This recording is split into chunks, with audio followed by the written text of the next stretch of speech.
Coming up on this week's episode of Flashtalk, Kent State football comes off their bye week, ready to take on Ball State as we check in with head ball coach Kenni Burns. Plus, Kent State volleyball heads to Northern Illinois and Western Michigan this weekend as we check in with head volleyball coach Haley Eckerman. Guest host Kellen Godfrey talks with Kent State alum Brian Windhorst and ESPN NBA reporter. And finally, Heather Hefner joins the show after her first Power 5 win. All that and more coming up in a flash.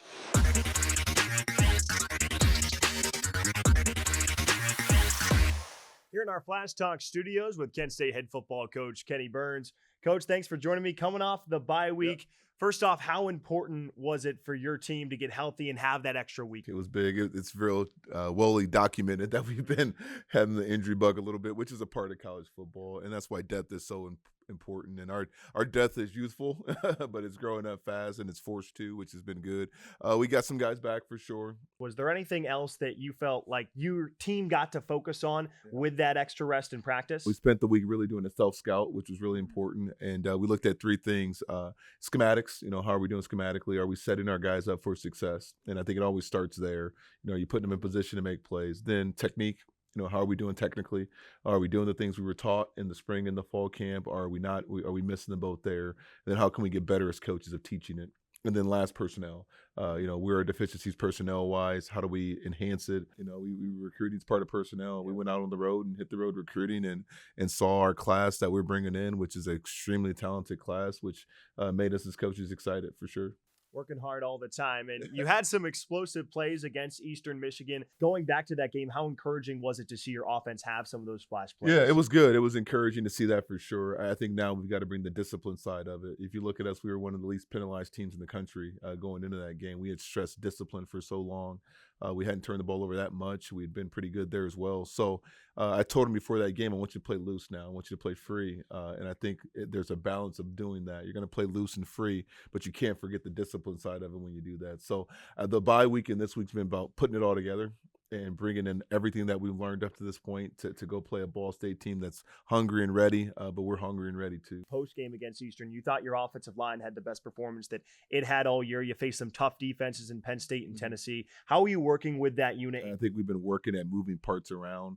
We had some guys who went down with injury at the O-line. I think that's really well documented. But I think they're getting bigger and stronger. They're starting to get confidence in what they're doing. I think that was the first, besides St. Francis opponent that, we lined up against. It felt like we had a pretty good matchup, and I think moving forward we'll feel that way. Switching over to the defensive side, are there any individuals on that side of the ball, senior leaders, that you're looking to step up and make some big plays? The biggest thing there is health. I think everybody's saying tackling this. We haven't had the same 11 guys on the field when we did our self-scout most of the year. It's always been, we were replacing 3 or 4 guys per game, which is unusual. We talk about playing together as a defense and being one unit. Well, it's hard to do that when you don't have the same 11 on the field.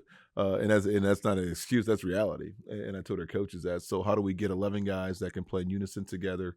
We started that last week, and we kind of built on that now. And it starts with the leaders, yeah, for sure. You got Matt Harmon out there now, and with OB being out for a while, he's going to have to step up as a vocal leader up front with Stephen Daly. Cam Old's kind of new to that group, and now where's his voice at? How does he find his voice? And then Caleb Johns is a guy who's been in and out of the lineup, which we really got to get him healthy and get him back as well. He's been battling an injury as well, and it doesn't have to be an older guy. Nyland Brown, Jaden Studio, those guys have played a lot of football now. Give us a little bit of a scout on what you've seen from the Cardinals and what you're expecting going into Saturday afternoon. Yeah, you look at their record, and I think people are going to think you're playing a 1-4 football team. And I think people look at our record and think, and Chris Creighton told me right before the game, like, you are not an 0-4 team. Just so we're clear, we know who you play, we know how talented you are. And I said the same about this Ball State team. It was 1-4. They played a Miami team that's a top 5 team in the country. And they played a JMU team that arguably might be the best group of 5 team in the country. So there's 2 talented teams. Then everyone else, they've either won or they lost by 3 points or less. We're going to have really good eyes. And make sure our eyes aren't in the wrong spot. And then we're going to have to tackle the ball and limit the explosive plays. We'll certainly be tuned in. And lastly, Coach, I know you wanted to highlight this week is your mental health awareness game. Can you tell us a little bit more about that? Mental health is something that I think is really valued in college athletics, in any athletics really, and it's something that's dear to me and my wife's heart. Something that we've always been a fan of, and helping spread and making it, making it people understand it and the importance of it. Something we talk about in our team all the time, about being open about that. As a grown man who's been 40 years old, I still have issues with mental health at times. I think that's really that's not uncommon, and I think learning how to utilize your resources and develop strength there is really important in being a complete student athlete. So we're all for it. We encourage everybody coming out to support mental health and awareness, and we'll be there. You can catch Coach Burns Flashes this Saturday at noon against Ball State. Coach, thanks so much for the time. No, I appreciate it. And go Flashes, can't grip.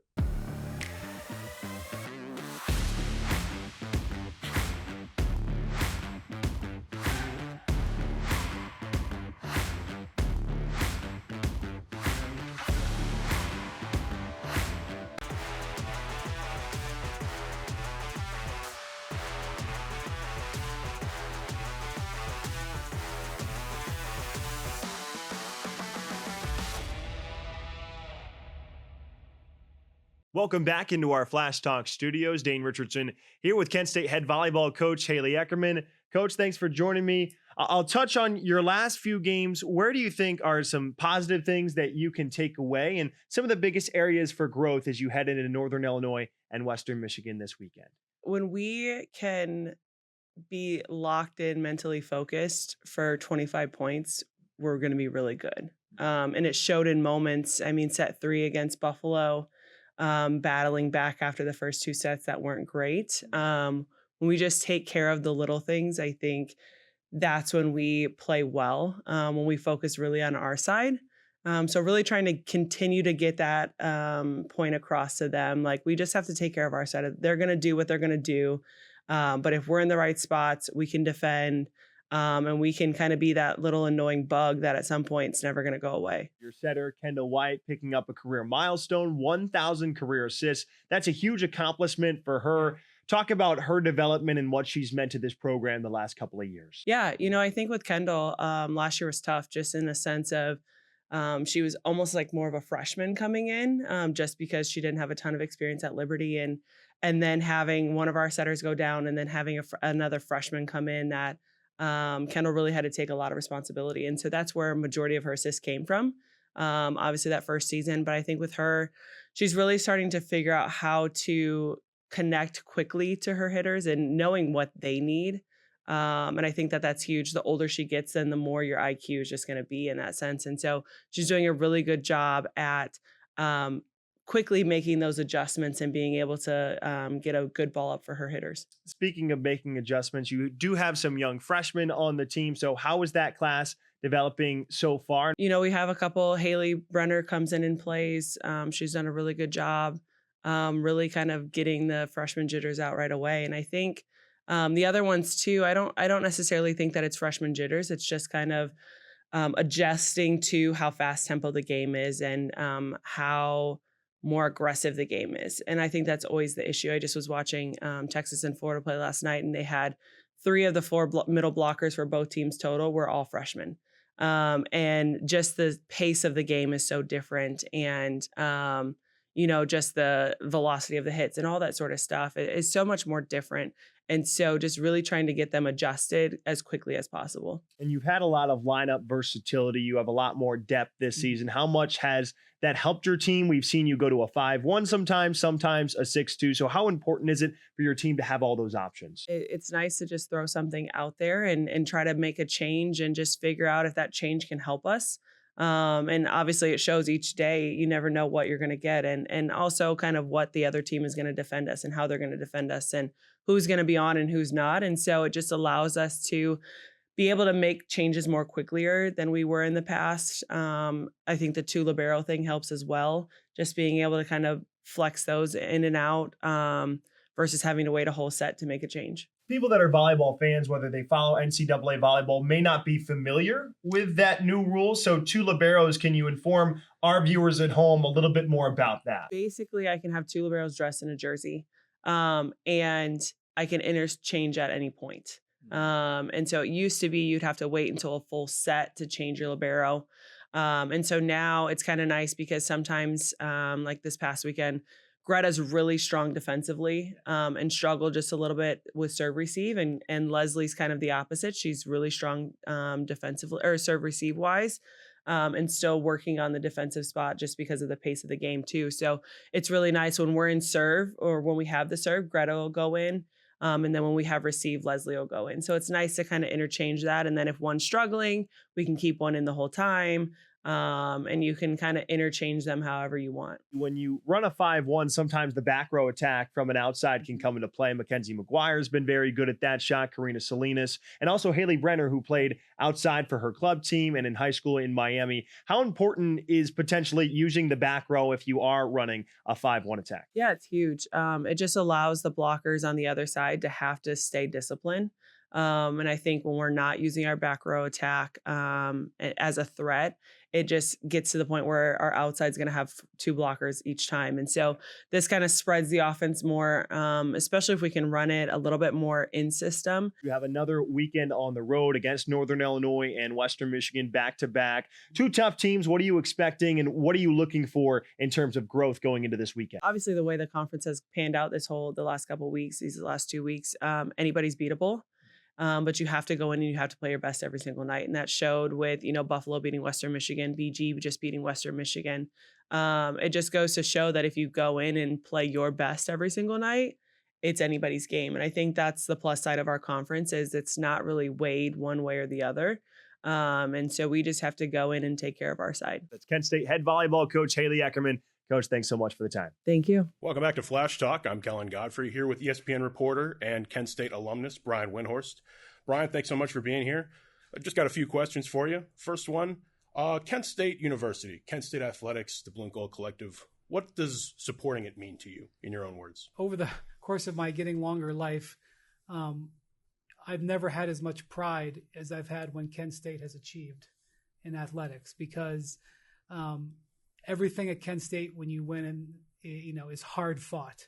And so to help, to be able to help them in any way possible is very rewarding because Kent State will never be one of the teams that is the haves in the Mid-American Conference, much less the college landscape.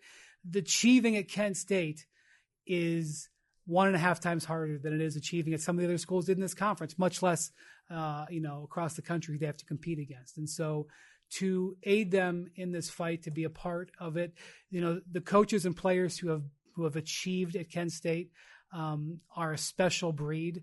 And when they can do that, it really is some of the best work they'll ever do, whether what they do before or after, because of how hard it is to win here. And to be able to, enjoy their success and be a small, teeny little part of helping them is very rewarding. Think back to yourself as an 18-year-old, first arriving to Kent State University. What advice would you give to that young man? I would say work hard enough that you can choose not to have to work so hard. Because I think it's very important to earn what you get. And what you really want to do is work hard enough and be successful enough to give yourself choices, so that you can set yourself up in a spot where you can choose something that, you might enjoy over something you have to do. You can't have that when you're 18 or 20 years old most of the time. Most of the time, it takes a long time to get there. But if you always think about the long haul and setting yourself up for opportunities later, that's the best thing I can say. You will hear a lot of people say that life is short. Life is long. Opportunities that you may not see today will come to you tomorrow, but you have to put in the work to do it. And it's not something you want to hear as a young person, but it's really a true statement. What's the best or biggest lesson you learned in your time here as a student? You have to respect parking services. I think that's that was a big one. Now, the journey that you make in your 4 years of college, those 4 years is arguably the most important 4 years you make. The person that you are as a freshman and the person that you are as a senior, the difference is immense. In the NBA, so often I see fans and frankly, even organizations, people who should know better, who judge somebody when they're 19 or 20 years old and don't understand that they're going to be completely different age 22 or 23. The journey that you are going to go on when you are in college is so important and so special and so unique. You will not be able to replicate it. When you leave here, There is nothing you can go out and do and say, oh, that was like what I did in college. It is totally a unique experience, and therefore is an experience that is to be enjoyed. It is supposed to challenge you. You are supposed to be humbled. You are supposed to be frustrated. You are supposed to not get things that you want so that you can understand that you have to work harder to get what you want or change what you think what you want you have to achieve. That is what the college experience is. I'm not sure that there was a single individual class at Kent State that I would find like, oh my gosh, you have to do this. But the experience at Kent State as a whole, changing me and helping me evolve, is invaluable. And so I would say to anybody, embrace that journey and trust that the people who've gone for it in front of you and set this standard, even though some of the stuff that you have to do to get out of this school can drive you crazy, and even though some of the rules and regulations will drive you nuts and say, why do I have to do this? There is a reason. And know that so many people have gone before you and paved that path, and take enjoyment in walking that path. Thanks so much, Brian. Thank you. Coming up this week in Kent State athletics, Kent State soccer takes on Northern Illinois on the road at 4 p.m. Women's volleyball will also be at Northern Illinois on Thursday night. They have first serve at 7 p.m. On Friday, field hockey visits James Madison at 3 p.m. and women's volleyball continues their road trip at Western Michigan with first serve at 6 p.m. On Saturday, Kent State football hosts Ball State at noon Eastern time inside Dick Stadium on Mental Health Awareness Day. The giveaway is a special Flash Squishmallow. Switching forward to Sunday, Kent State soccer has their senior day and a commemorative M&M giveaways. They take on Central Michigan at 1 p.m. inside Dick Stadium. And then Kent State field hockey has an in-state rivalry at Ohio State at 1 p.m. Finally, on Monday, Kent State men's golf hosts the Golden Flash Invitational at the Country Club of Hudson. As always, you can buy your tickets at ksutix.com. If you want more information on your favorite Flashes teams, visit kentstatesports.com or visit the Go Flashes app. We'll be back with more right after this.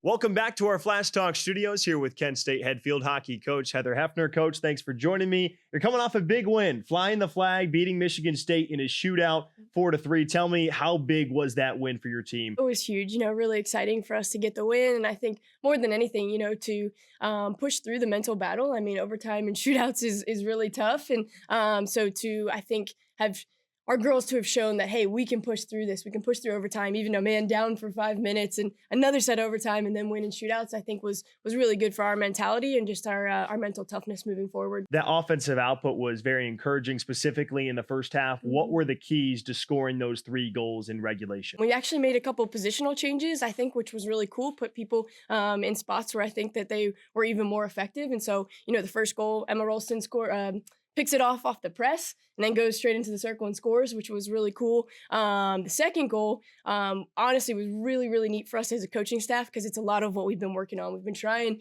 to be more effective in the attacking third. And so we're able to create some space. We're able to score a help side goal, going across the goal and then someone putting it in on the back post. So that was really cool for us. And then also scoring on a corner, just a lot of pieces that we've been working on, adding up together to lead to those goals, which was exciting. Your defense was gritty in the second half, and in overtime, you then advance to the shootout. Mm-hmm. Tell me, how nerve-wracking is that as a coach? Because I feel like you can only tell your players so much, and then you just have to let them go out and perform. Yeah, firstly, honestly, I want to touch on the defense since you talked about that. They were phenomenal. I mean, our defensive penalty corner unit, just so gritty, getting on their face, really just trying to make sure that the ball didn't go in. So just had to shout them out since you mentioned them. The shootout, I looked at the girls and I said, hey, pressure is a privilege. You have earned the right to be in this moment. And those girls stepping up there, you could tell they were just calm, cool, collected, confident. And really at that point, it's all up here. It's like, how can I get ready for this? And so, I can encourage them as a coach, but more than anything, to me, their mental headspace and where they were at going into that. And especially our keeper, she did a phenomenal job in that. And that's that's tough for a keeper too. You're back there, you're by yourself, and you're just having to, one after another step up and try and make a save. So they did an incredible job. I thought through overtime and in the shootouts, our girls were just the most composed that I have seen them thus far. Talk about goalkeeping. Liv Jansen, your freshman goalkeeper, stopped 3 of 5 shots in that shootout. She seemed very composed in that moment as well. So she seems like she's developing at a great pace right now. Where have you seen that improvement from her throughout the season? Yeah, I think she's becoming more consistent. I think it's definitely hard as a freshman coming in and still trying to learn everything. And so I think she's finally finding her groove a little bit,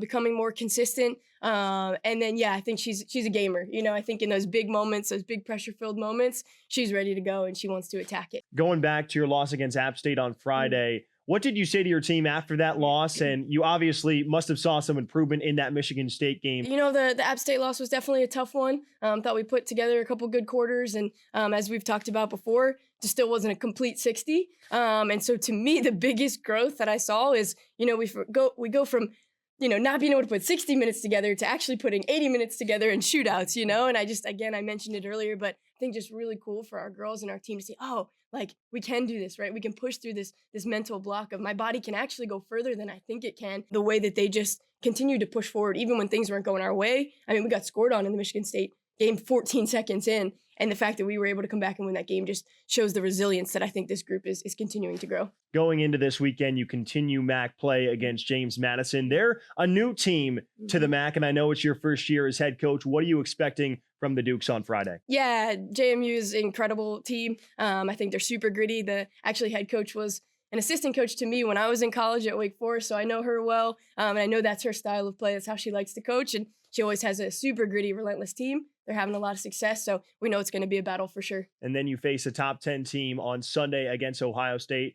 In-state battle, how much of an opportunity is that to face the Buckeyes on the road Sunday? Yeah, Ohio State also having an incredible year. They just got their first loss the other day, so we're excited to just go in, again, have hopefully a really good game and see where we can go from there. Any areas of the field that you're looking to improve on as you finish MAC play heading into this year? Our counterattack is something that we want to continue to work on. So when we come up with the ball in our press or on a defensive attack, because I think sometimes we're still too quick to get the ball what we call a double turnover. So we get it, but then we just give it right back. So I want to continue to refine those areas, continue to refine our circle attack, and keep scoring some more goals. You can catch Coach Hefner and the Flashes on their next home game on Friday, October 18th against Central Michigan. Coach, thanks so much for the time. Good luck this weekend. Thanks. Go Flashes. That'll do it for this week's episode of Flash Talk. For everyone here at our GFTV studios, I'm Dane Richardson saying so long, good night, and go Flashes.